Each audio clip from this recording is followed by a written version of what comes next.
तो बच्चों part D start हो चुका है। अब खंड डी यानी द पार्ट स्टार्ट हो चुका है और इसका प्रत्येक प्रश्न बच्चों 3 नंबर का है। इसका प्रत्येक प्रश्न जो है वो 3 नंबर का है, महत्वपूर्ण है। आगे का अनसॉल्व्ड महत्वपूर्ण है।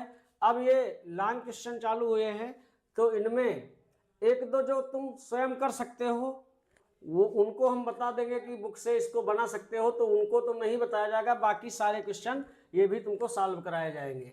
आइए देखते हैं। जैसे यहाँ देखें क्या लिखा है। यहाँ लिखा है गॉस के नियम का उल्लेख करते हुए, गॉस के नियम का उल्लेख करते हुए एक अनंत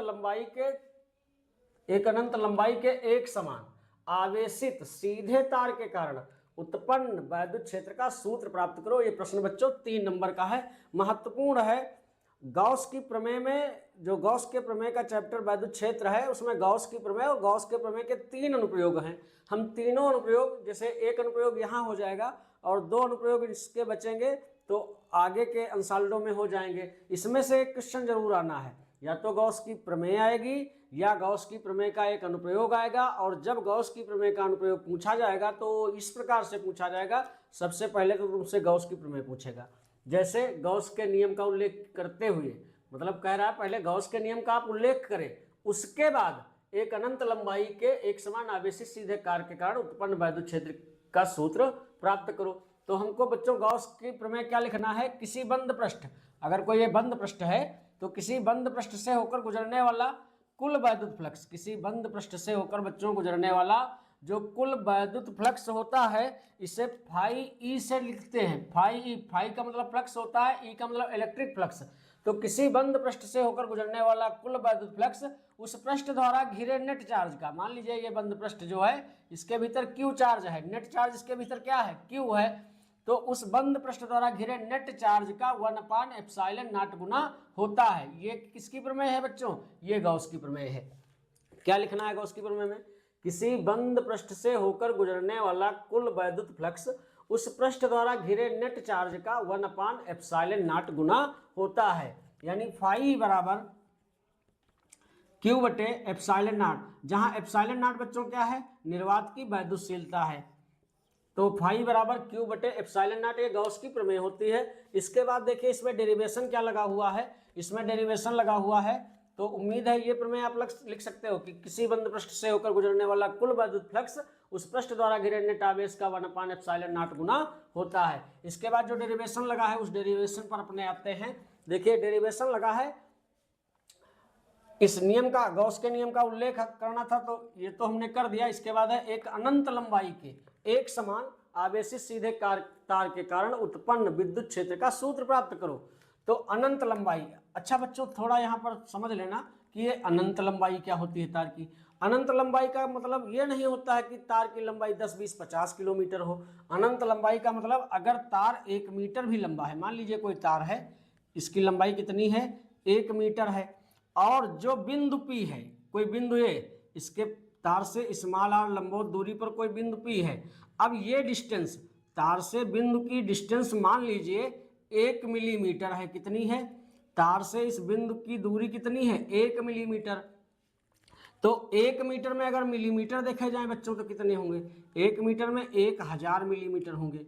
तो इस दूरी के रिस्पेक्ट में, इस दूरी यानी 1 मिलीमीटर दूरी के रिस्पेक्ट में जब बच्चों ये दूरी, तार की लंबाई देखो हजारों गुना है, तार की लंबाई कितनी है, हजारों गुना है।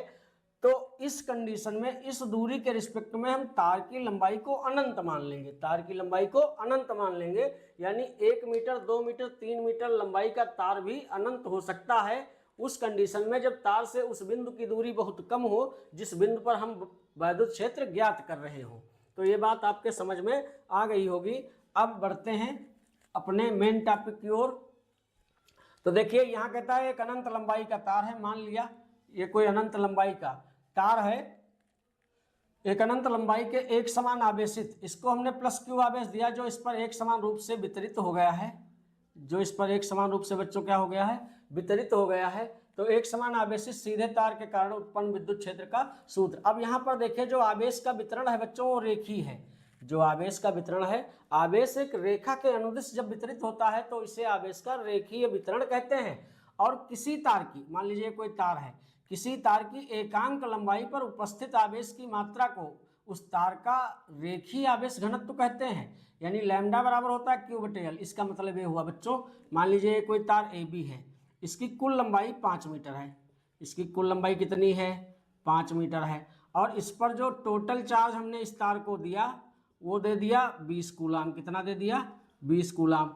अब तुमको 20 कूलाम चार्ज दिया गया है पूरे तार को, लेकिन अगर इसके 1 मीटर लंबाई पर चार्ज देखा जाए तो वो कितना होगा? देखिए 5 मीटर पर अगर 20 कूलाम है तो 1 मीटर पर बच्चों 20 बटे 5 होगा। यानी कितना होगा? 5 चक्कू 20, 4 कूलाम होगा। 1 मीटर लंबाई पर चार्ज कितना हुआ? 4 कूलाम। तो 1 मीटर लंबाई पर जितना आवेश होता है किसी तार की, 1 मीटर लंबाई पर जितना आवेश होता है या किसी तार की एकांक लंबाई पर उपस्थित आवेश की मात्रा को आवेश का रेखीय घनत्व कहते हैं। इसे लैम्डा से प्रदर्शित करते हैं। तो लैम्डा किसके बराबर हुआ? क्यू बटे एल के। अगर इसमें एल का मान हम 1 कर दें तो लैम्डा किसके बराबर होगा बच्चों? क्यू। एल के जगह पर 1 डालोगे तो लैम्डा सीधे किसके बराबर हो जाएगा?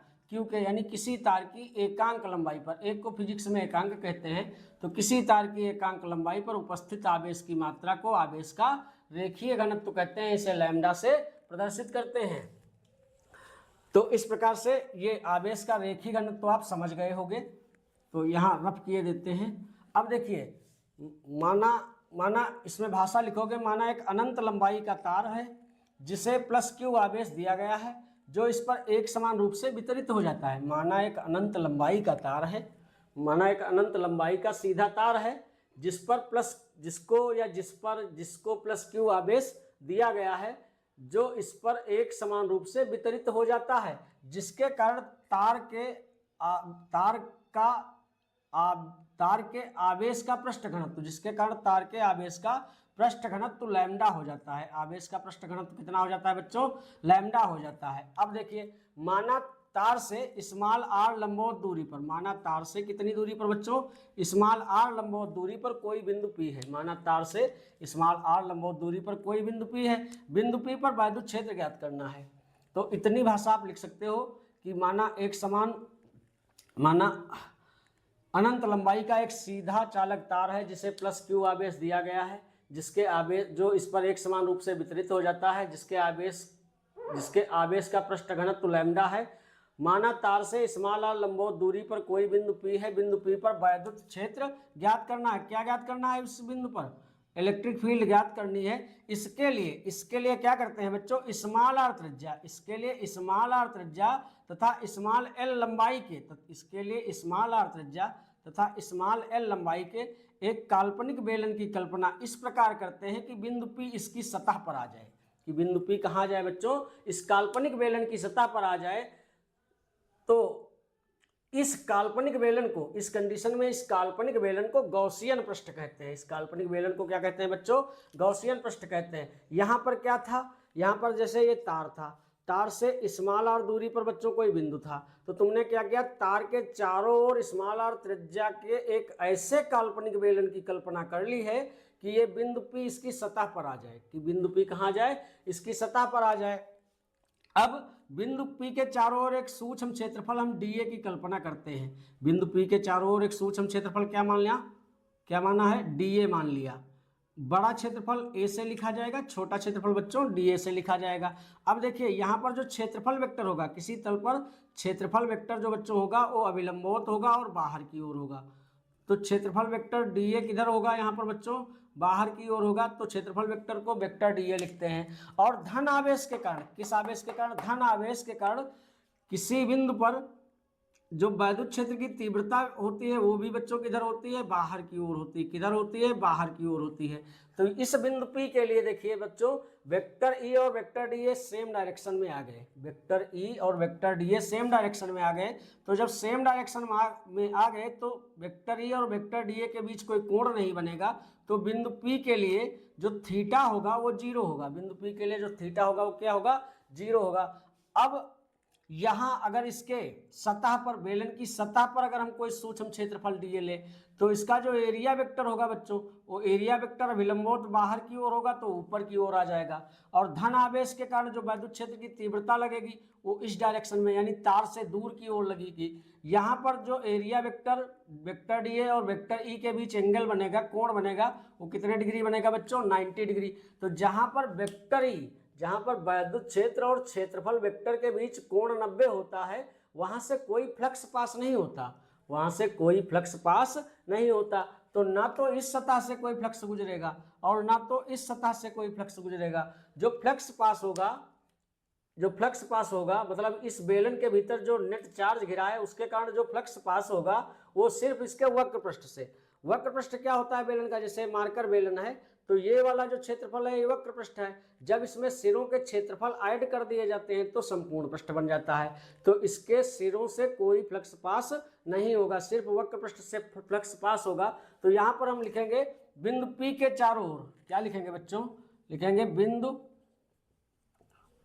P के चारों ओर सूक्ष्म क्षेत्रफल, सूक्ष्म क्षेत्रफल, बिंदु P के चारों ओर सूक्ष्म क्षेत्रफल डीए से होकर, डीए से होकर गुजरने वाला फ्लक्स, गुजरने वाला वैद्युत फ्लक्स। तो सूक्ष्म क्षेत्रफल से बच्चों सूक्ष्म फ्लक्स पास होगा तो इसको डी फाई से लिखेंगे, बड़े फ्लक्स को फाई से लिखेंगे और छोटे फ्लक्स को डी फाई से लिखेंगे। फ्लक्स अदिश राशि होती है इसलिए इस पर वेक्टर नहीं लगाएंगे, तो डी फाई बराबर हो जाएगा बच्चों vector E dot vector DA.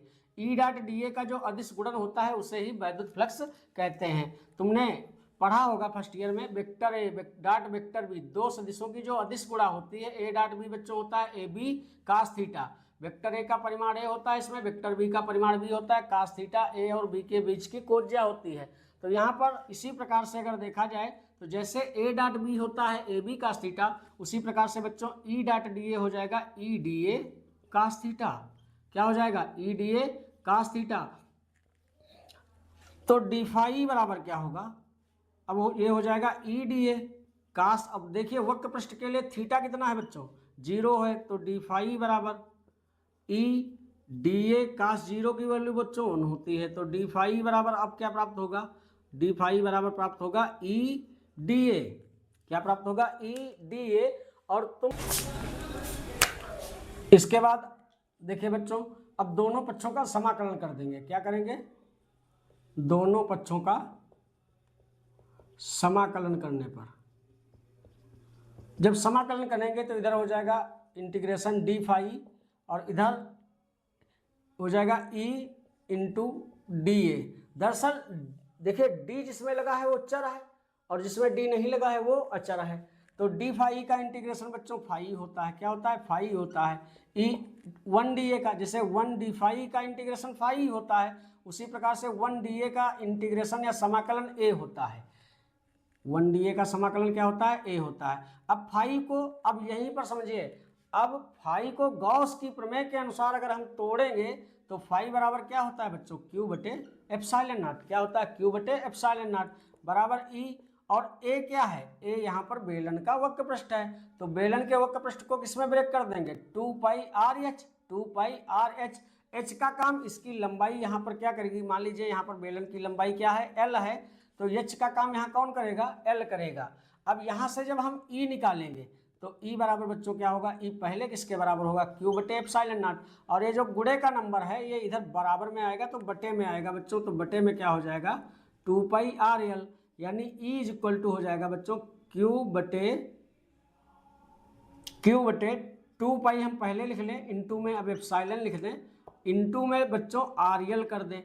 अब यहाँ पर देखना एक लाइन और, उसके बाद ये डेरिवेशन खत्म हो जाएगा। इस फिगर को हम रफ किए देते हैं।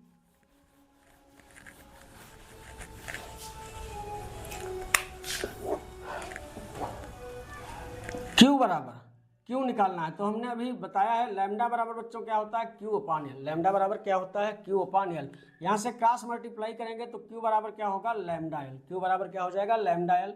तो ई बराबर क्या बनेगा? ई बराबर हो जाएगा, जहाँ क्यू है वहाँ बच्चों क्या डालेंगे? लैम्डा एल बटे 2 pi epsilon naught into r into L, L cancel हो जाएगा, ऊपर नीचे 2 से गुणा कर देंगे, ऊपर नीचे बच्चों अंश में और हर में 2 से गुणा करेंगे तो ऊपर हो जाएगा 2 लैम्डा, नीचे 2 से गुणा करेंगे 4 हो जाएगा 4 pi epsilon naught into r. इसके इंटू में एक मान सकते हो तो ई बराबर बच्चों क्या बनेगा 1/4 पाई एप्सिलॉन नॉट इंटू 2 लैम्डा बटे आर। तो यह वैद्युत क्षेत्र की तीव्रता का आवेशित सीधे तार के निकट व्यंजक प्राप्त हो गया। उम्मीद है ये डेरिवेशन आपके समझ में आ गया होगा। आइए बच्चों बढ़ते हैं अपने अगले प्रश्न की ओर, और ये चौथा पार्ट चल रहा है जिसका प्रत्येक प्रश्न बच्चों 3 नंबर का है। और अग्रवाल प्रकाशन से मैं रामू कुमार गोस्वामी अग्रवाल प्रकाशन से अपने चैनल एग्जाम मित्र प्लस पर अग्रवाल प्रकाशन फिजिक्स कक्षा 12 के अनसॉल्व्ड की सीरीज लेकर के उपस्थित हुआ हूं, और लगातार ये सीरीज आपको बोर्ड के एग्जाम तक 2026 बोर्ड के एग्जाम तक प्रोवाइड कराती जाएगी। और उम्मीद है कि ये सारे के सारे क्वेश्चन अनसॉल्व्डों में रिपीट होते रहते हैं, 4-5 अनसॉल्व्ड करने के बाद आपका पूरा कोर्स क्लियर हो जाएगा।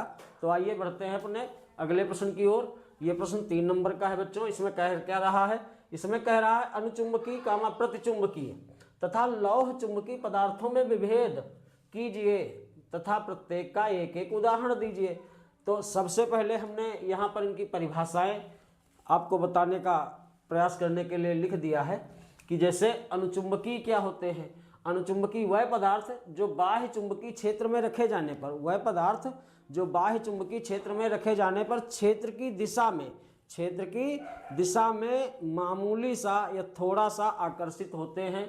वह पदार्थ जो बाह्य चुंबकीय क्षेत्र में रखे जाने पर क्षेत्र की दिशा में थोड़ा सा चुंबकित होते हैं, जैसे चुंबकित होते हैं या कह लीजिए आकर्षित होते हैं, जैसे एल्यूमिनियम सोडियम कैल्शियम। तो प्रत्येक का एक एक उदाहरण जो देना था। हालांकि इसमें तुमको ये डिफिनेशनें नहीं देनी है इस प्रश्न में, लेकिन फिर भी मान लीजिए तुमको ये पता तो होना चाहिए क्या अनुचुंबकीय होता है, क्या प्रतिचुंबकीय होता है, क्या लौह चुंबकीय होता है। इसलिए पहले हमने इनकी डिफिनेशनें दे दी हैं, उसके बाद इसी में हमने एग्जाम्पल कर दिया है, क्योंकि यहाँ एक एक उदाहरण देना था, यहाँ हमने कई लिख दिए हैं। जैसे अनुचुंबकीय में क्या आता है, एल्यूमिनियम सोडियम कैल्शियम आदि आता है। उसके बाद हमने कुछ अंतर बताने के लिए कुछ नोट किया है, अभी इसको समझाएंगे। तो सबसे पहले अनुचुंबकीय क्या होते हैं, वह पदार्थ जो बाह्य चुंबकीय क्षेत्र में रखे जाने पर क्षेत्र की दिशा में थोड़ा सा चुंबकित होते हैं। क्या कहलाते हैं बच्चों, अनुचुंबकीय पदार्थ कहलाते हैं। जैसे एल्यूमिनियम कैल्शियम सोडियम आदि। फिर देखिए प्रतिचुंबकीय पदार्थ। तो प्रतिचुंबकीय पदार्थ क्या होते हैं, वह पदार्थ जिन्हें बाह्य चुंबकीय क्षेत्र में रखे जाने पर, या वह पदार्थ जो बाह्य चुंबकीय क्षेत्र में रखे जाने पर, वह पदार्थ जो बाह्य चुंबकीय क्षेत्र में रखे जाने पर क्षेत्र की विपरीत दिशा में, जिधर को चुंबकीय क्षेत्र है उस डायरेक्शन में नहीं, उसके अपोजिट 180 डिग्री पर क्षेत्र के विपरीत दिशा में थोड़ा सा चुंबकित होते हैं। क्या कहलाते हैं, प्रतिचुंबकीय पदार्थ कहलाते हैं। जैसे जल है, तांबा है, सोना है, सीसा है, बिस्मिथ है। इसके बाद है लौह चुंबकीय पदार्थ। तो वह पदार्थ जो चुंबकीय क्षेत्र में रखे जाने पर प्रबल रूप से क्षेत्र की दिशा में चुंबकित होते हैं, उन्हें हम लौह चुंबकीय पदार्थ कहते हैं। जैसे लोहा निकिल कोबाल्ट। तो उम्मीद है ये बात आपके समझ में आ गई होगी कि अनुचुंबकीय प्रतिचुंबकीय तथा लौह चुंबकीय पदार्थ क्या होते हैं, क्योंकि प्रश्न दूसरे टाइप से भी पूछ सकता है। आपसे पूछ सकता है अनुचुंबकीय प्रतिचुंबकीय तथा लौह चुंबकीय पदार्थ प्रत्येक का वर्णन करो और प्रत्येक का एक एक उदाहरण दो, तब तुमको इनकी डिफिनेशनें भी पता होनी चाहिए। लेकिन यहाँ पर देखिए बच्चों, अनुचुंबकीय प्रतिचुंबकीय तथा लौह चुंबकीय पदार्थों में विभेद यानी अंतर डिफरेंस पूछ रहा है। तो यहाँ अब देखिए डिफरेंस नंबर 1 में क्या लिखोगे कि अनुचुंबकीय पदार्थ जो होते हैं, जो अनुचुंबकीय पदार्थ बच्चों होते हैं, इन्हें अनुचुंबकीय पदार्थों को क्षेत्र की दिशा में, यानी अनुचुंबकीय पदार्थों को किसी बाहरी वैद्युत क्षेत्र में लटकाने पर, अनुचुंबकीय पदार्थों को किसी बाहरी वैद्युत क्षेत्र में लटकाने पर ये क्षेत्र के समांतर हो जाते हैं। जैसे मान लीजिए कोई मैग्नेट है जिसके पास 2 ध्रुव होंगे, एक नॉर्थ पोल होगा इसका, दूसरा साउथ पोल होगा। तो इसके पास अगर हम एल्यूमिनियम की एक छड़ लाएं, तो एल्यूमिनियम के छड़ के जो ध्रुव हों, मतलब ये थोड़ा सा चुंबकित हो जाएगा। जब चुंबकित हो जाएगा तो इसके पास 2 ध्रुव बन जाएंगे, एक नॉर्थ बनेगा, एक साउथ बनेगा। और इसकी अक्ष जो होगी ये बाहरी चुंबकीय अक्ष के बाहरी चुंबक की अक्ष के समांतर होगी। तो अक्ष तो समांतर होगी, लेकिन इसका नॉर्थ ध्रुव, इसका साउथ ध्रुव इसके नॉर्थ के पास होगा, इसका नॉर्थ ध्रुव इसके साउथ के पास होगा। तो अनुचुंबकीय पदार्थों को बाह्य चुंबकीय क्षेत्र में लटकाने पर, अनुचुंबकीय पदार्थों को, पहला पॉइंट क्या लिखोगे, अनुचुंबकीय पदार्थों को बाह्य चुंबकीय क्षेत्र में लटकाने पर इसकी अक्ष चुंबकीय क्षेत्र के समांतर हो जाती है। फिर जो ये प्रतिचुंबकीय पदार्थ होते हैं, इनमें क्या होता है, प्रतिचुंबकीय पदार्थों को बाह्य चुंबकीय क्षेत्र में लटकाने पर इनकी अक्ष चुंबकीय क्षेत्र के लंबवत हो जाती है। यानी जिस दिशा में, जैसे चुंबकीय अक्ष यहाँ पर क्या है, उत्तरी ध्रुव को दक्षिणी ध्रुव से मिलाने वाली रेखा को चुंबकीय अक्ष कहेंगे। तो यहाँ पर प्रतिचुंबकीय पदार्थों को बाह्य चुंबकीय क्षेत्र में लटकाने पर, मतलब इस चुंबक के चुंबकीय क्षेत्र में अगर ये कोई प्रतिचुंबकीय पदार्थ है, इसको लटकाया जाए तो इसकी अक्ष से कितने डिग्री पर आ जाएगी बच्चों, 90 डिग्री पर आ जाएगी। तो प्रतिचुंबकीय पदार्थों को बाह्य चुंबकीय क्षेत्र में लटकाने पर इसकी अक्ष चुंबकीय क्षेत्र के लंबवत हो जाती है, इसमें समांतर रहती है और इसमें भी समांतर रहती है। यानी लौह चुंबकीय पदार्थों को बाह्य चुंबकीय क्षेत्र में लटकाने पर इसकी अक्ष चुंबकीय क्षेत्र के समांतर रहती है। तो ये पहला अंतर हो गया तीनों में। दूसरा अंतर क्या है, दूसरा अंतर जो अनुचुंबकीय पदार्थ होते हैं, उन्हें असमान वैद्युत क्षेत्र में, वह अनुचुंबकीय पदार्थ असमान वैद्युत क्षेत्र में कम तीव्रता से अधिक तीव्रता की ओर गति करते हैं, कम तीव्रता से अधिक तीव्रता की ओर गति करते हैं। यहाँ पर तीव्रता का मतलब चुंबकीय क्षेत्र की तीव्रता से है। तो अनुचुंबकीय पदार्थों को असमान वैद्युत क्षेत्र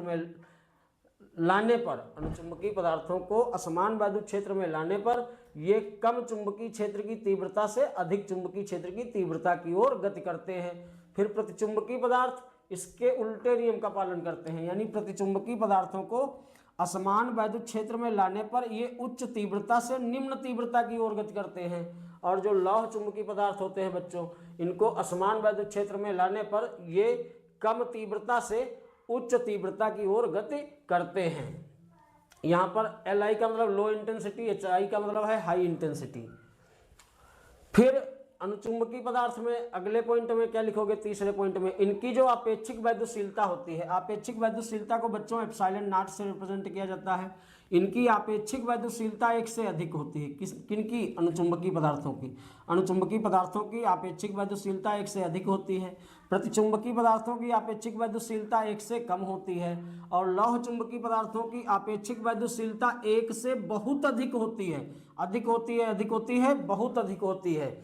उसके बाद अनुचुंबकीय पदार्थ में लिखोगे 4 नंबर में कि इनकी जो चुंबकीय प्रवृत्ति होती है, चुंबक की चुंबकीय प्रवृत्ति को बच्चों काई से, ग्रीक भाषा के अक्षर काई से रिप्रेजेंट करते हैं। तो अनुचुंबकीय पदार्थों की जो चुंबकीय प्रवृत्ति होती है वो उनके परम ताप के व्युत्क्रमानुपाती होती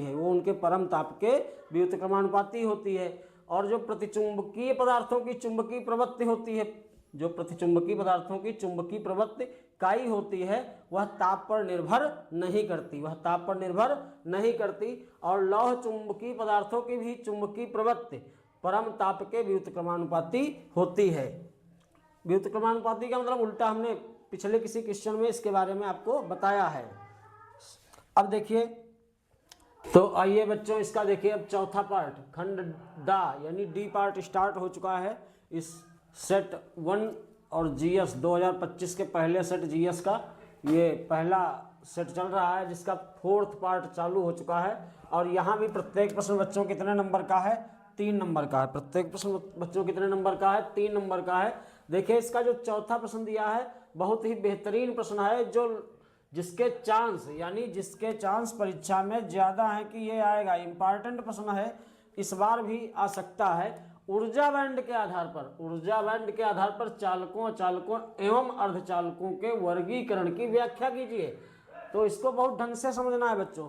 अगर हम बेसिक परिभाषा बताएं चालक की, तो चालक क्या होते हैं, वह पदार्थ जिनमें मुक्त इलेक्ट्रॉनों की संख्या पर्याप्त होती है तथा वैद्युत धारा एवं उष्मा का प्रवाह आसानी से हो सकता है, उनको चालक कहा जाता है। यानी वह पदार्थ जिनमें मुक्त इलेक्ट्रॉन पर्याप्त संख्या में पाए जाते हैं और वैद्युत धारा तथा उष्मा का प्रवाह आसानी से हो सकता है, उनको चालक कहा जाता है। अचालक क्या होते हैं बच्चों, साधारण परिभाषा के हिसाब से अगर देखा जाए, वह पदार्थ जिनमें मुक्त इलेक्ट्रॉन नहीं पाए जाते तथा वैद्युत धारा एवं ऊष्मा का प्रवाह नहीं हो सकता है। जैसे लकड़ी है, प्लास्टिक है, सूखी लकड़ी है, प्लास्टिक है, कांच है, चालक में लोहा, चांदी, तांबा, सोना और सभी धातुएं। अर्धचालक क्या होते हैं बच्चों, वह पदार्थ जिनकी चालकता चालकों से अधिक, माफ कीजिएगा, वह पदार्थ जिनकी चालकता, वह अर्धचालक क्या होते हैं बच्चों, अर्धचालक देखिए, वह पदार्थ जिनकी चालकता चालकों से कम, वह पदार्थ जिनकी चालकता यानी वैद्युत धारा और ऊष्मा प्रवाह का गुण जो है यही एक हिसाब से चालकता है। तो वह पदार्थ जिनकी चालकता चालकों से क्या होती है बच्चों, कम, और अचालकों से ज्यादा होती है, उनको क्या कहा जाता है, अर्धचालक कहा जाता है। जैसे जर्मेनियम, कामा, सिलिकॉन। तो ये तो थी इनकी साधारण परिभाषा, लेकिन यहाँ पर पूछा गया है ऊर्जा बैंड के आधार पर। तो देखिए ऊर्जा बैंड दो प्रकार के होते हैं। अगर पूछता है तुमसे ऊर्जा बैंड कितने प्रकार के होते हैं, तो तुमको बताना है दो प्रकार के होते हैं। पहला होता है बच्चों चालन बैंड और दूसरा होता है संयोजी बैंड। पहला ऊर्जा बैंड क्या है बताओ, पहला होता है बच्चों चालन बैंड, पहला क्या होता है चालन बैंड, और दूसरा बच्चों होता है संयोजी बैंड। चालन बैंड को कंडक्शन बैंड कहते हैं और संयोजी बैंड को बैलेंस बैंड कहते हैं। दूसरा होता है बच्चों संयोजी बैंड। तो इस प्रकार से बैंड दो प्रकार के होते हैं, नंबर एक बच्चों चालन बैंड, नंबर दो संयोजी बैंड। इसके बाद अब देखिए यहाँ पर कहता है ऊर्जा बैंड के आधार पर चालकों, अचालकों एवं अर्धचालकों का वर्गीकरण। तो सबसे पहले हम आपको चालक के बारे में बता रहे हैं कि चालक क्या होते हैं। बच्चों चालक में दो प्रकार के बैंड होते हैं। ऊपर जो होता है इसको कहते हैं बच्चों चालन बैंड, इसको क्या कहते हैं चालन बैंड। और दूसरा इसके नीचे जो होता है ये होता है बच्चों संयोजी बैंड। ये क्या होता है, ये संयोजी बैंड होता है। चालन बैंड को कंडक्शन बैंड कहते हैं। क्या कहते हैं बच्चों, कंडक्शन बैंड। और संयोजी बैंड को बच्चों क्या कहते हैं, बैलेंस बैंड कहते हैं। अब इसकी परिभाषा क्या लिखोगे बच्चों, देखिए जो चालक होते हैं इनमें जो चालन बैंड होता है ये आंशिक रूप से भरा होता है, और जो संयोजी बैंड होते हैं ये पूर्णतः भरे होते हैं। और दोनों बैंड या तो परस्पर अतिव्यापित होते हैं, या तो परस्पर अतिव्यापित मतलब ओवरलैप कर जाते हैं एक दूसरे को, या इनके बीच ऊर्जा का एक बहुत छोटा सा अंतराल पाया जाता है, या इनके बीच ऊर्जा का एक बहुत छोटा सा अंतराल पाया जाता है। उस ऊर्जा अंतराल को वर्जित ऊर्जा अंतराल कहते हैं। वर्जित ऊर्जा अंतराल, फॉरबिडन एनर्जी गैप। तो इनके बीच वर्जित ऊर्जा अंतराल बच्चों लिखना है, इनके बीच वर्जित ऊर्जा अंतराल 0.03 ईवी पाया जाता है। तो अब देखिए बच्चों इसकी परिभाषा क्या लिखोगे कि पहले हेडिंग डालोगे चालक, पहले हेडिंग क्या डालोगे बच्चों चालक। ये ऊर्जा बैंड के आधार पर बता रहे हैं तुमको।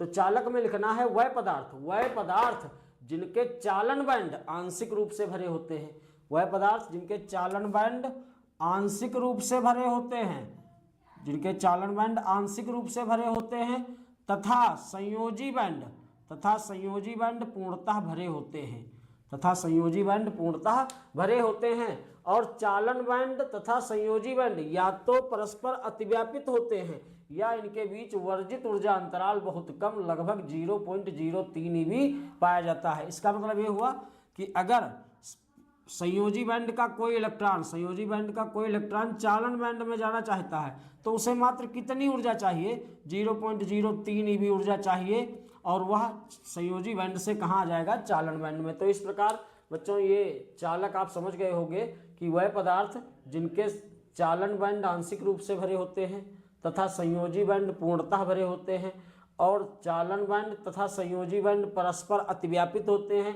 या इनके बीच वर्जित ऊर्जा अंतराल बहुत कम, लगभग 0.03 ईवी पाया जाता है। इसके बाद देखते हैं बच्चों अचालक क्या होते हैं। इसके बाद देखते हैं बच्चों अचालक। तो यहाँ पर चालक के जगह पर बच्चों क्या बढ़ा लोगे, आ बढ़ा लोगे तो ये अचालक हो जाएगा। अचालक देखिए क्या होते हैं, इसमें बच्चों क्या लिखना है, इसमें ये पूर्णतः रिक्त होते हैं। बैंड इनमें सब में दो होते हैं, क्योंकि हमने बताया है दो प्रकार के बैंड होते हैं, चालन बैंड और संयोजी बैंड। तो ये पूर्णतः रिक्त होते हैं, पूर्णतः क्या होते हैं बच्चों, रिक्त होते हैं। लेकिन इनके बीच जो ऊर्जा का अंतर होता है बच्चों, ऊर्जा अंतराल यानी वर्जित ऊर्जा अंतराल, वो थोड़ा ज़्यादा होता है, इनके बीच वर्जित ऊर्जा अंतराल जो है बच्चों ये बीच वाला गैप, दोनों बैंड अतिव्यापित नहीं होते, ये बीच वाला जो गैप है इसको वर्जित ऊर्जा अंतराल कहते हैं, वर्जित ऊर्जा अंतराल, वर्जित ऊर्जा अंतराल, फॉरबिडन एनर्जी गैप। तो इसमें क्या लिखना है बच्चों अचालक में, इसमें लिखना है वह पदार्थ जिनके चालन बैंड पूर्णतः रिक्त होते हैं, वह पदार्थ जिनके चालन बैंड पूर्णतः रिक्त होते हैं तथा संयोजी बैंड पूर्णतः भरे होते हैं, तथा संयोजी बैंड पूर्णतः भरे होते हैं, परंतु इनके बीच वर्जित ऊर्जा अंतराल बहुत अधिक लगभग 3 ईवी पाया जाता है। इनके बीच जो वर्जित ऊर्जा अंतराल ईजी होता है वो लगभग कितना पाया जाता है, 3 ईवी या उससे भी अधिक पाया जाता है। इनके बीच वर्जित ऊर्जा अंतराल 3 ईवी से अधिक पाया जाता है। तो उम्मीद है ये बात आपके समझ में आ गई होगी। अचालक में क्या लिखोगे, वह पदार्थ जिनके चालन बैंड पूर्णतः रिक्त होते हैं तथा संयोजी बैंड पूर्णतः भरे होते हैं, परंतु चालन बैंड और संयोजी बैंड के बीच वर्जित ऊर्जा अंतराल लगभग 3 ईवी से अधिक पाया जाता है। अतः संयोजी बैंड के एक इलेक्ट्रॉन को चालन बैंड में जाने के लिए 3 ईवी से अधिक ऊर्जा की आवश्यकता होती है, तब इसका एक आधा इलेक्ट्रॉन इस बैंड में आ पाता है। और उदाहरण के तौर पर तुम लिख सकते हो जैसे शीशा है, प्लास्टिक है आदि। इसके बाद बच्चों आते हैं अर्धचालकों पर। तो अर्धचालक जो होते हैं उसमें देखिए बच्चों क्या लिखना है, उसमें भी परिभाषा लगभग यही लिखना है। परिभाषा में क्या लिखना है, परिभाषा अभी जो तुमने किसकी पढ़ी है, अभी तुमने अचालक की जो पढ़ी है, अचालक में हमने क्या बताया है, अचालक में बताया था कि ये संयोजी बैंड पूर्णतः भरे होते हैं और चालन बैंड पूर्णतः रिक्त होते हैं। अब अगली हेडिंग इसमें बच्चों क्या डालोगे, अर्धचालक। क्या डालोगे, अर्धचालक। तो अर्धचालक में क्या लिखना है बच्चों, अर्धचालक में लिखना है कि वह पदार्थ जिनके चालन बैंड पूर्णतः रिक्त होते हैं, जिनके चालन बैंड पूर्णतः रिक्त होते हैं तथा संयोजी बैंड पूर्णतः भरे होते हैं, तथा संयोजी बैंड पूर्णतः भरे होते हैं, परंतु चालन बैंड एवं संयोजी बैंड के बीच, परंतु चालन बैंड एवं संयोजी बैंड के बीच वर्जित ऊर्जा अंतराल बहुत कम लगभग 1 ईवी पाया जाता है। लगभग क्या कितना पाया जाता है, 1 ईवी। ईवी का मतलब इलेक्ट्रॉन वोल्ट, 1 ईवी पाया जाता है, जैसे जर्मेनियम कामा सिलिकॉन। तो इस प्रकार से बच्चों ये 3 नंबर का प्रश्न आपका सॉल्व हो गया। आइए बढ़ते हैं अपने अगले प्रश्न की ओर। उम्मीद है ये प्रश्न आपके अगर 1-2 बार रिपीट करके देख लोगे वीडियो को तो समझ में जरूर आ जाएगा। आइए बढ़ते हैं बच्चों अपने अगले प्रश्न की ओर। इसमें कह रहा है स्वप्रेरकत्व से क्या तात्पर्य है, तो थोड़ा स्वप्रेरण जान लेते हैं बच्चों क्या होता है। क्या जान लेते हैं, स्वप्रेरण। तो स्वप्रेरण क्या होता है, स्वप्रेरण में एक कुंडली होती है और इसमें ये गैल्वेनोमीटर लगा है जो धारा को मेजर करता है। गैल्वेनोमीटर धारा मापी है। तो स्वप्रेरण क्या होता है, स्वप्रेरण होता है बच्चों जब किसी कुंडली की मुख्य धारा में परिवर्तन किया जाता है। ये मान लीजिए कोई कुंडली है, ये प्लस पोल है, माइनस पोल है। तो जब किसी कुंडली की मुख्य धारा में परिवर्तन किया जाता है तो कुंडली से होकर गुजरने वाले फ्लक्स में परिवर्तन होता है। तो कुंडली से होकर गुजरने वाले फ्लक्स में परिवर्तन होता है। जब किसी कुंडली की मुख्य धारा में परिवर्तन किया जाता है तो कुंडली से होकर गुजरने वाले फ्लक्स में परिवर्तन होता है। फ्लक्स परिवर्तन के कारण कुंडली में एक बल उत्पन्न होता है जिसे प्रेरित विद्युत वाहक बल कहते हैं और इस घटना को स्वप्रेरण कहते हैं। और इस घटना को क्या कहते हैं बच्चों, स्वप्रेरण कहते हैं, सेल्फ इंडक्शन कहते हैं। अब स्वप्रेरकत्व क्या होता है, अब पूरा डेरिवेशन तो यहाँ पर नहीं बताएंगे लेकिन शॉर्ट में बता रहे हैं। स्वप्रेरकत्व यल बराबर सूत्र होता है E बटे डेल्टा I बटे डेल्टा टी। यहाँ पर डेल्टा I बटे डेल्टा टी बच्चों क्या है, डेल्टा I है धारा में परिवर्तन और डेल्टा टी है समय में परिवर्तन।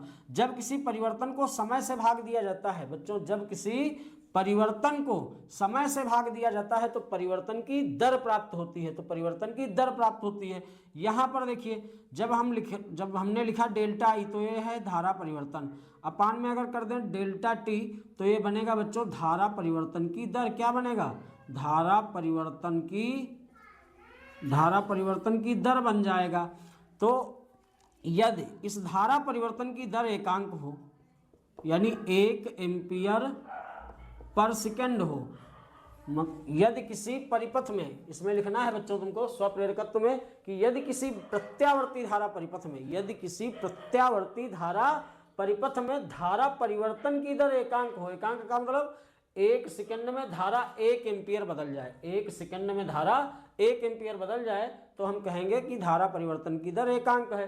तो यदि किसी कुंडली में धारा परिवर्तन की दर एकांक हो तो कुंडली में उत्पन्न प्रेरित विद्युत वाहक बल उस कुंडली का स्वप्रेरकत्व कहलाता है, या उस कुंडली में उत्पन्न प्रेरित विद्युत वाहक बल उस कुंडली के स्वप्रेरकत्व के बराबर होता है, या उस कुंडली का स्वप्रेरकत्व कहलाता है। क्यों? क्योंकि जब बच्चों यहाँ पर देखिए, यहाँ पर यानी L बराबर E और इसके जगह पर क्या डालोगे 1, तो L किसके बराबर आएगा? E के बराबर आएगा। तो इस प्रकार से हम पुनः इसको रिपीट करते हैं कि यदि किसी कुंडली में धारा परिवर्तन की दर एकांक हो, यदि किसी कुंडली में धारा परिवर्तन की दर एकांक हो तो कुंडली में उत्पन्न प्रेरित विद्युत वाहक बल उस कुंडली का स्वप्रेरकत्व कहलाता है। तो इस प्रकार से आप स्वप्रेरकत्व समझ गए होंगे, और इसका मात्रक एमकेएस पद्धति में हेनरी होता है। स्वप्रेरकत्व का मात्रक बच्चों क्या होता है? एमकेएस पद्धति में स्वप्रेरकत्व का मात्रक या स्वप्रेरण गुणांक का मात्रक हेनरी होता है। स्वप्रेरकत्व को ही बच्चों स्वप्रेरण गुणांक भी कहते हैं। अब इसमें एक न्यूमेरिकल जोड़ दिया है इसने, देखिए क्या जोड़ा है। ये कह रहा है एक कुंडली का स्वप्रेरकत्व 0.4 मिली हेनरी है। स्वप्रेरकत्व को कैपिटल एल से रिप्रेजेंट किया जाता है, कितना दिया है बच्चों? 0.4 मिली हेनरी। मिली हेनरी को हेनरी में बदलने के लिए 10⁻³ से गुणा करोगे तो मिली हट जाएगा, हेनरी लगेगा। इसके बाद इसमें बहने वाली धारा का मान 0.1 सेकेंड में, टाइम कितना दिया है? टाइम इंटरवल 0.1 सेकेंड का दे रखा है। इतने सेकंड में 1 एम्पियर धारा परिवर्तित हो जाती है। धारा में परिवर्तन कितना हुआ बच्चों? 1 एम्पियर का हो रहा है। धारा में परिवर्तन कितने का हो रहा है? 1 एम्पियर का हो रहा है। तो इसमें प्रेरित विद्युत वाहक बल ज्ञात करना है। क्या निकालना है बच्चों? ई निकालना है तुमको। फार्मूला अभी हमने बताया था, एल बराबर क्या होता है? ई बटे डेल्टा आई बटे डेल्टा टी। तो जो डेल्टा आई के बटे का डेल्टा टी है गुणे में बच्चों ऊपर आ जाएगा, तो हमारा जो फार्मूला बनेगा वो हो जाएगा एल बराबर ई इंटू डेल्टा टी बटे। तो एल की वैल्यू दे रखी है। एल की वैल्यू क्या दी है? देखिए बच्चों 0.4 मिली हेनरी है। जब इसको हमने हेनरी में बदला तो कितना हुआ? 0.4 गुणे 10⁻³ हेनरी। 0.4 गुणे 10⁻³ ई की वैल्यू ज्ञात करना है इंटू डेल्टा टी कितना है बच्चों? 0.1 सेकेंड है। डेल्टा आई कितनी है? 1 है। अब यहाँ से देखिए ये 1 नंबर बाद ये पॉइंट है, या तो हम ई बराबर करें बच्चों तो क्या होगा? ये गुणे का नंबर इस नंबर के बटे में आएगा जो बराबर में है। ई बराबर हो जाएगा 0.4 गुणे 10⁻³ और अपान में क्या आ जाएगा? 0.1। पॉइंट हट जाएगा तो बच्चों कितना आया? 4 गुणे 10⁻³ ये किस में है? ये बच्चों वोल्ट में है। अगर 10⁻³ हटाते हैं तो यहाँ पर फिर हम मिली वोल्ट लगाते हैं। 10⁻³ हटेगा तो क्या लगेगा बच्चों? तो मिली वोल्ट लगेगा। इस प्रकार से ये प्रश्न आपका सॉल्व हो गया। आइए बढ़ते हैं आगे के प्रश्नों पर। तो आते हैं बच्चों अपने अगले प्रश्न पर। देखिए घा पार्ट दिया है, हीट स्टोन सेतु की संतुलन अवस्था में, हीट स्टोन सेतु की संतुलन अवस्था में उसकी भुजाओं के प्रतिरोधों में संबंध स्थापित करो। तो सबसे पहले थोड़ा हीट स्टोन समझ लेते हैं क्या होता है। अगर पूछता है बच्चों हीट स्टोन क्या होता है तो हीट स्टोन के बारे में क्या बताओगे? हीट स्टोन प्रतिरोधों का एक ऐसा संयोजन होता है। हीट स्टोन 4 प्रतिरोधों का एक ऐसा संयोजन होता है जिसकी सहायता से हम किसी अज्ञात तार का प्रतिरोध ज्ञात कर सकते हैं। मतलब हीट स्टोन की सहायता से बच्चों हम किसी अज्ञात तार का प्रतिरोध ज्ञात कर सकते हैं। तो हीट स्टोन सेतु की संतुलन अवस्था में बता रहा है। यहाँ पर देखना बच्चों, हीट स्टोन में 4 प्रतिरोध होते हैं और इनको एक समांतर चतुर्भुज की 4 भुजाओं के अनुदिश, एक समांतर चतुर्भुज की 4 भुजाओं के अनुदिश इनको जोड़ दिया जाता है इस प्रकार से। जैसे मान लीजिए ये ABCD एक समांतर चतुर्भुज है, तो एक इस भुजा पर प्रतिरोध लगाया जाता है, यानी चारों भुजाओं पर इसके एक एक प्रतिरोध लगा दिया जाता है। तो यहाँ कह रहा है हीट स्टोन सेतु की संतुलन अवस्था में, मान लीजिए ये कोई हीट स्टोन है जिस पर हमने 4 प्रतिरोध दिखाए। आपको कितने प्रतिरोध दिखाए बच्चों? कहोगे सर जी 4 प्रतिरोध, कहोगे सर जी 4 प्रतिरोध। तो यहाँ पर हमने आपको 4 प्रतिरोध दिखाए। ये प्रतिरोध मान लीजिए P है, ये बच्चों Q है, ये R है, ये P है, ये Q है, इसको हम R मान लें और इसको बच्चों S मान लेते हैं। तो कह रहा है संतुलन की अवस्था में है। अब देखिए इसके एक विकर्ण पर एक धारा मापी, एक विकर्ण पर इसके एक धारा मापी यानी विकर्ण CD पर एक धारा मापी लगाई जाएगी और बच्चों विकर्ण AD पर, माफ कीजिएगा, विकर्ण AB पर एक सेल लगा दिया जाएगा। एक क्या लगाया जाएगा बच्चों? सेल लगाया जाएगा। ये प्लस माइनस मान लीजिए 20 वोल्ट की बैटरी है,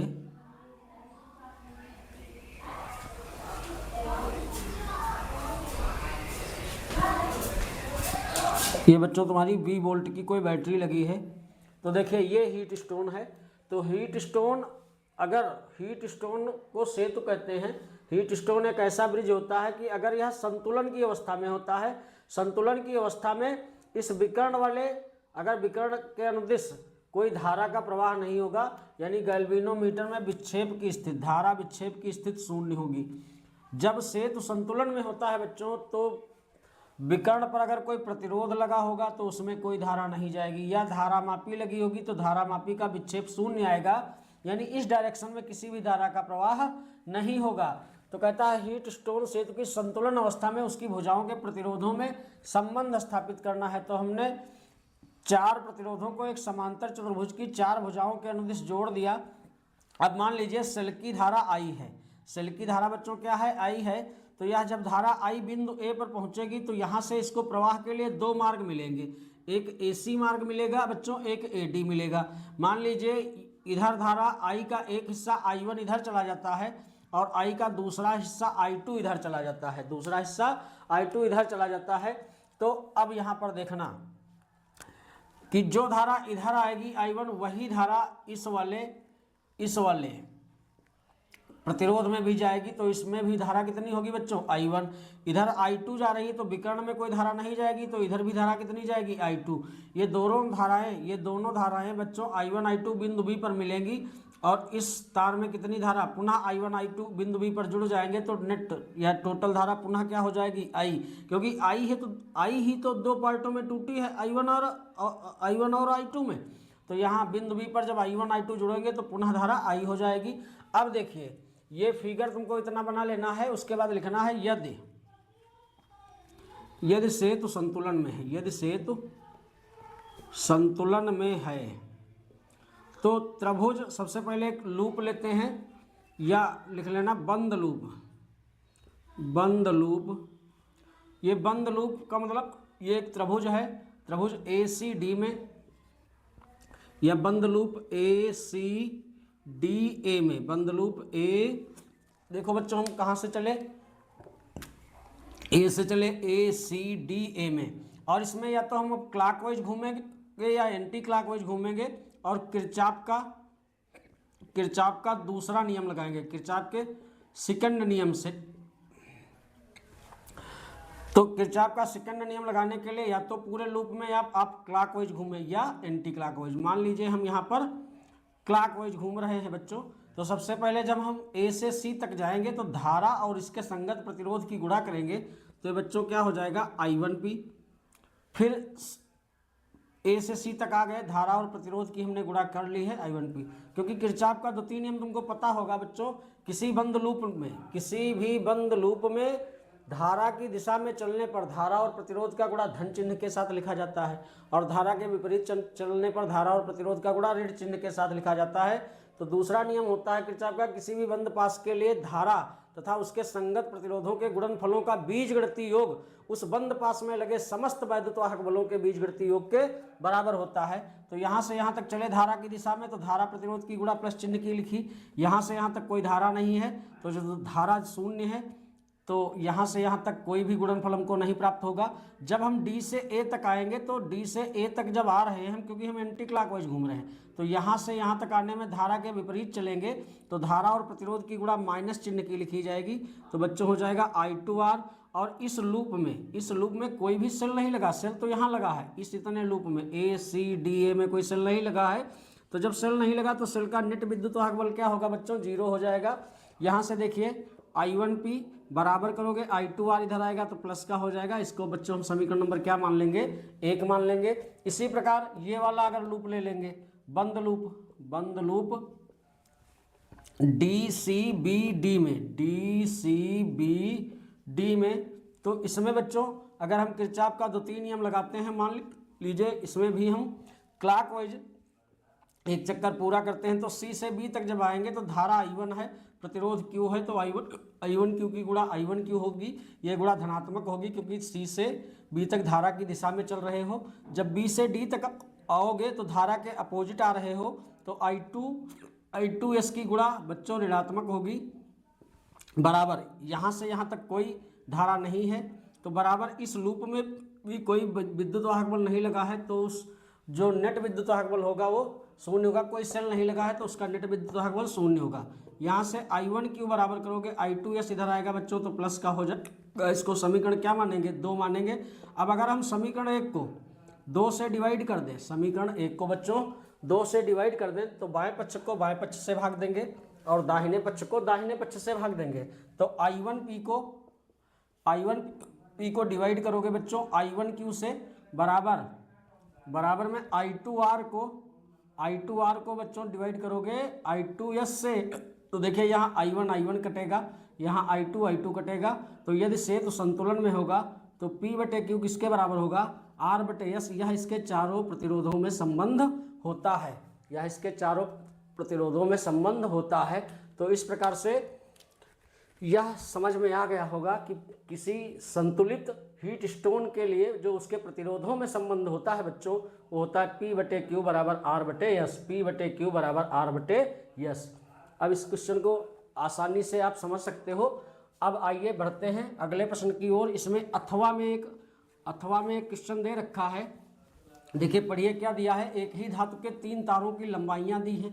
एक ही धातु के 3 तारों की लंबाइयों का जो अनुपात दिया है वो कितना दिया है बच्चों, एक ही धातु के 3 तारों की जो लंबाइयों का अनुपात है L1 अनुपात L2 अनुपात L3, ये कितना है 3 अनुपात 2 अनुपात 1, तथा उनके द्रव्यमानों का अनुपात दिया है M1 अनुपात M2 अनुपात M3, ये कितना दिया है 1 अनुपात 2 अनुपात 3। उन तारों के प्रतिरोधों का अनुपात पूछ रहा है। तो किसी तार का बच्चों जो प्रतिरोध होता है R बराबर फार्मूला होता है ρL/A, मतलब लंबाई के पदों में अगर हम किसी तार का प्रतिरोध ज्ञात करें तो R बराबर फार्मूला क्या होता है ρL/A, जहाँ रो तार का विशिष्ट प्रतिरोध होता है, L तार की लंबाई होती है, A तार के अनुप्रस्थ काट का क्षेत्रफल होता है। अब देखिए बच्चों इसमें क्या करना, L से हर में और L से अगर अंश में गुणा कर दोगे तो R बराबर हो जाएगा ρL की गुणा L², नीचे क्या बनेगा बच्चों AL। ये AL क्या है, A क्षेत्रफल है, L लंबाई है, क्षेत्रफल गुणे लंबाई बराबर आयतन होता है। क्षेत्रफल गुणे लंबाई बराबर क्या होता है बच्चों, आयतन। क्यों, क्योंकि लंबाई गुणे चौड़ाई गुणे ऊंचाई बराबर होता है बच्चों आयतन के, और लंबाई गुणे चौड़ाई क्षेत्रफल होता है, तो क्षेत्रफल गुणे ऊंचाई या क्षेत्रफल गुणे लंबाई बच्चों क्या बन जाएगा, आयतन बन जाएगा। तो AL यहाँ पर आयतन बन जाएगा। अगर ये AL आयतन बन जाएगा तो आयतन का सूत्र होता है बच्चों, आयतन और द्रव्यमान में जो संबंध होता है वो होता है द्रव्यमान बराबर फार्मूला होता है द्रव्यमान बराबर आयतन, जो द्रव्यमान बराबर होता है आयतन गुणे घनत्व। द्रव्यमान बराबर फार्मूला क्या होता है, आयतन गुणे घनत्व। तो द्रव्यमान M बराबर आयतन क्या हो गया बच्चों AL, और घनत्व हम क्या मान लें D। अब अगर एक ही धातु के सभी तार हैं तो सारे तारों का, एक ही पदार्थ के सभी तारों का घनत्व समान होगा। तो यहाँ से अगर हम AL निकालेंगे, AL बराबर करेंगे तो बच्चों हो जाएगा M/D, यानी आयतन बराबर, ये AL क्या है बच्चों, AL यहाँ पर आयतन है, तो आयतन बराबर क्या होगा, द्रव्यमान बटे घनत्व। क्या होगा, द्रव्यमान बटे घनत्व। तो यहाँ पर AL के जगह पर हम क्या रख सकते हैं, R बराबर होगा ρL² अपान AL के जगह पर बच्चों हम डालेंगे M बटे का D, गुणे में ऊपर चला जाएगा, यानी M के जो बटे का D है ये गुणे में ऊपर चला आएगा। तो R बराबर हमको क्या प्राप्त होगा बच्चों, ρL² D अपान M। अब एक ही धातु के 3 तार हैं तो तीनों तारों के लिए रो और D समान होगा, तीनों तारों के लिए रो और D समान होगा। इन समान संख्याओं को अगर हटा दें तो आर बराबर क्या होगा, आर बराबर बच्चों बचेगा एल स्क्वायर अपान एम, यानी सीधे आर किस पर डिपेंड करेगा, तार की लंबाई और उस पर उसके द्रव्यमान पर। तो आर बराबर होगा एल स्क्वायर अपान एम। अगर हम तीनों तारों के लिए डायरेक्ट फार्मूला लिखते हैं प्रतिरोध का, तो ये हो जाएगा बच्चों R1 अनुपात R2 अनुपात R3 बराबर L1 स्क्वायर बटे M1 अनुपात L2 स्क्वायर बटे M2 अनुपात, क्योंकि R बराबर है L स्क्वायर बटे M, अनुपात L3 स्क्वायर बटे M3। अब देखिए यहाँ पर बच्चों L1, एक ही धातु के तीन तार हैं, तो ये इसकी लंबाई L1 हो गई, ये L2 हो गई, ये L3 हो गई। ये L1 3 है, 3 का स्क्वायर 9 होगा, और ये M1 है, ये M2 है, ये क्या है बच्चों M3 है, तो M1 कितना हो गया 1 हो गया, अनुपात L2, तो L2 2 है, 2 का स्क्वायर बच्चों 4 होगा, और M2 कितना है 2 है, अनुपात L3 बच्चों 1 है, और M3 कितना है 3 है, M3 कितना है 3 है। यहाँ 1 2 3 का बच्चों लासा लोगे 6 हो जाएगा, 1 का टेबल 6 में 6 बार लगेगा, 6 9 54, अनुपात 2 का टेबल इसमें बच्चों 3 बार लगेगा, 3 चक्कू 12, 3 का टेबल बच्चों इसमें 2 बार लगेगा, 2 कम 2। तो ये जो एलसीएम है ये सबके लिए है, तो ये एलसीएम को यहाँ से हम छोड़ देते हैं, अनुपात में एलसीएम छोड़ देते हैं, तो बचेगा क्या अनुपात 54 अनुपात 12 अनुपात 2, 2 से डिवाइड करिए, 2 से डिवाइड करोगे 27 बार, 6 बार 1 बार, तो ये अनुपात बच्चों क्या आया 27 अनुपात 6 अनुपात 1। ये आंसर आपको प्राप्त होगा। उम्मीद है ये प्रश्न आपके समझ में आ गया होगा। आइए बढ़ते हैं, एक अगला डेरिवेशन दे रखा है। अगला डेरिवेशन देखिए क्या दिया है, लाइट से संबंधित ये प्रश्न है। इसमें दिया है लाइट यूनिट से संबंधित ये प्रश्न है। इसमें दे रखा है परस्पर संपर्क में रखे, परस्पर संपर्क में रखे, ऊपर वाले प्रश्नों को हम रफ किए देते हैं। इसमें कह रहा है परस्पर संपर्क में रखे दो पतले लेंसों के संयोजन की फोकस दूरी के लिए, दो पतले लेंसों की फोकस दूरी के संयोजन के लिए सूत्र स्थापित करना है। तो यहाँ पर बच्चों तुमको दो इस प्रकार से देखिए, इस प्रकार से दो पतले उत्तल लेंस मान लेना है। ये लेंस L1 है और इसके एक संपर्क में लेंस इस प्रकार से क्या रख देना है L2 रख देना है, और इसका भी मध्य बिंदु मान लीजिए, इसका मध्य बिंदु या प्रकाशिक केंद्र मान लीजिए C1 है, और इसका प्रकाशिक केंद्र बच्चों मान लेते हैं क्या है C2 है। तो इसका प्रकाशिक केंद्र C2 है, तो इसमें लिखोगे माना दो पतले उत्तल लेंस, माना दो पतले उत्तल लेंस परस्पर संपर्क में रखे हैं। इनकी उभयनिष्ठ मुख्य अक्ष पर, इनकी उभयनिष्ठ मतलब कॉमन मुख्य अक्ष पर एक बिंदु वस्तु O है। वस्तुओं का प्रथम लेंस से अपवर्तन द्वारा बना प्रतिबिंब I' है, और यह प्रतिबिंब दूसरे लेंस के लिए आभासी वस्तु का कार्य करता है, अतः दूसरे लेंस द्वारा बना वस्तु का प्रतिबिंब I है। इस प्रकार से परस्पर संपर्क में रखे जो दो पतले लेंस है, इसमें क्या करना है, तुमको दो पतले उत्तल लेंसों को परस्पर संपर्क में दिखाना है, और इनकी मुख्य अक्ष एक ही कॉमन रेखा मानना है। तो अब भाषा क्या लिखोगे, माना दो पतले उत्तल लेंस परस्पर संपर्क में रखे हैं, इनकी उभयनिष्ठ मुख्य अक्ष पर एक बिंदु वस्तु O है। O क्या है बच्चों, O वस्तु है। इनकी उभयनिष्ठ मुख्य अक्ष पर एक बिंदु वस्तु O है। वस्तुओं का प्रथम लेंस द्वारा बना प्रतिबिंब क्या है बच्चों, I' है, और यह प्रतिबिंब दूसरे लेंस के लिए आभासी वस्तु का कार्य करता है। यह प्रतिबिंब दूसरे लेंस के लिए आभासी वस्तु का कार्य करता है, अतः दूसरे लेंस द्वारा बना अंतिम प्रतिबिंब I है। अब देखिए प्रथम लेंस से वस्तु की दूरी को बच्चों U से लिखेंगे, प्रथम लेंस से प्रतिबिंब की दूरी को बच्चों V, प्रथम लेंस का प्रतिबिंब I' है, तो इस दूरी को V' से लिखेंगे। दूसरे लेंस के लिए आभासी वस्तु I' है, और दूसरे लेंस द्वारा बना प्रतिबिंब I है, तो इस दूरी को हम V से रिप्रेजेंट करेंगे। अब सबसे पहले हम प्रथम लेंस के लिए देखेंगे बच्चों, प्रश्न को मिटा देते हैं। अब सबसे पहले हम प्रथम लेंस के लिए करेंगे, तो सबसे पहले लिख लेना प्रथम लेंस के लिए, क्या लिखोगे बच्चों, प्रथम लेंस के लिए। आगे लिख लेना लेंस की फोकस दूरी के सूत्र से। तो लेंस की फोकस दूरी का जो बेसिक फार्मूला होता है, जब अपवर्तनांक ना दिया हो, जब लेंस का अपवर्तनांक ना दिया हो, तो उसकी फोकस दूरी का सूत्र होता है 1/f बराबर 1/v माइनस 1/u। और बच्चों अगर अपवर्तनांक दिया हो तब लेंस की फोकस दूरी का सूत्र होता है 1/f बराबर n-1, अगले ब्रैकेट में 1/r1 माइनस 1/r2, जहाँ r1 r2 लेंस के पृष्ठों की वक्रता त्रिज्याएं हैं। अब यहाँ पर देखिए 1/f बराबर, अब हम प्रथम लेंस की फोकस दूरी को बच्चों f1 मान लें और दूसरे लेंस की फोकस दूरी को क्या मान लें, f2 मान लें। तो यहाँ पर भाषा को थोड़ा चेंज करके भी लिख सकते हो कि माना दो पतले उत्तल लेंस परस्पर संपर्क में रखे हैं जिनकी फोकस दूरियां क्रमशः f1 व f2 हैं। इनकी उभयनिष्ठ मुख्य अक्ष पर एक बिंदु वस्तु है। वस्तुओं का प्रथम लेंस द्वारा बना प्रतिबिंब I' है और यह प्रतिबिंब दूसरे लेंस के लिए आभासी वस्तु का कार्य करता है, अतः दूसरे लेंस द्वारा बना अंतिम प्रतिबिंब क्या है बच्चों, I है। आगे लिख लेना प्रथम लेंस के लिए लेंस के फोकस दूरी के सूत्र से 1/f बराबर, तो ये हो जाएगा बच्चों 1/f के जगह पर क्या रखोगे, f1 बराबर 1/v। अब v का काम देखिए, प्रथम लेंस के लिए प्रतिबिंब की दूरी क्या है, v' है और प्रथम लेंस से वस्तु की दूरी बच्चों क्या है, u है, क्योंकि प्रथम लेंस द्वारा बना प्रतिबिंब क्या है, I'। तो v के जगह पर बच्चों क्या लिखेंगे, v' माइनस 1/u के जगह पर बच्चों क्या लिखेंगे, u के जगह पर u ही रखेंगे।